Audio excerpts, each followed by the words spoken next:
Penuntun Saat Teduh Sinode Gereja Kristen Jakarta. Waspadalah terhadap keangkuhan hidup, dari 1 Yohanes 2 ayat 16. Sebab semua yang ada di dalam dunia, yaitu keinginan daging dan keinginan mata, serta keangkuhan hidup bukanlah berasal dari Bapa, melainkan dari dunia. Saudara, Thomas Brooks dalam perenungannya menuliskan demikian. Ketika seorang yang angkuh dihadang kesulitan, ia penuh dengan rencana-rencana untuk melepaskan belenggunya dan keluar dari dapur api. Orang angkuh akan mengatakan, melakukan, dan menjadi apapun demi melepaskan diri dari beban-beban yang menindihnya. Apapun tidak dapat memuaskan nafsu orang-orang angkuh. Orang angkuh tidak pernah merasa cukup. Saudara, keangkuhan hidup ditunjukkan oleh orang-orang yang tidak mengasihi Allah, melainkan dunia ini. Itu yang ditampilkan oleh kekaisaran Romawi yang berkuasa pada waktu itu. Keangkuhan yang mereka tampilkan didasarkan pada kecintaan pada dunia ini. Mereka memegang teguh hal-hal duniawi sebagai nilai tertinggi dalam hidup mereka.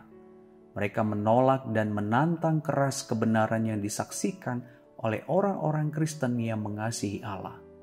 Di tengah-tengah penderitaan yang dialami oleh orang-orang Kristen pada waktu itu, Rasul Yohanes menasihati mereka untuk mewaspadai keangkuhan hidup. Sangat mudah bagi orang yang sedang menderita untuk segera mencari jalan keluar menurut pengertiannya sendiri.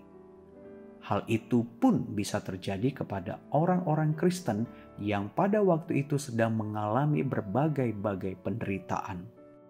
Jika mereka mengandalkan pengertian mereka sendiri untuk mencari jalan keluar dari penderitaan mereka, maka mereka sedang jatuh pada keangkuhan hidup.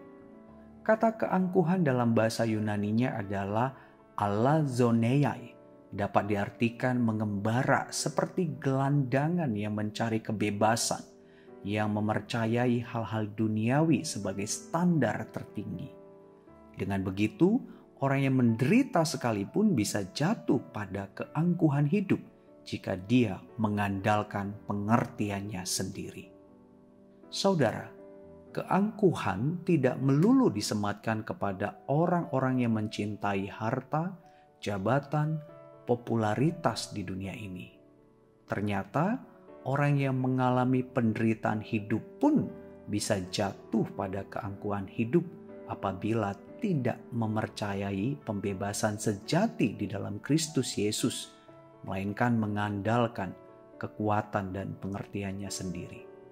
Artinya, orang tersebut menolak perbuatan Allah melalui pengorbanan Kristus dan tetap mengandalkan dirinya sendiri. Cara kita mewaspadai keangkuhan hidup adalah dengan memandang kepada Kristus Yesus yang pernah menderita namun tetap berserah pada Bapa. Dengan kita memandang kepada Kristus dalam menghadapi apapun, kita sedang merendahkan hati di hadapan Bapa. Murid Kristus sejati menyadari bahwa dirinya hanyalah butiran debu yang membuatnya tidak lagi mau angkuh. Tuhan Yesus memberkati.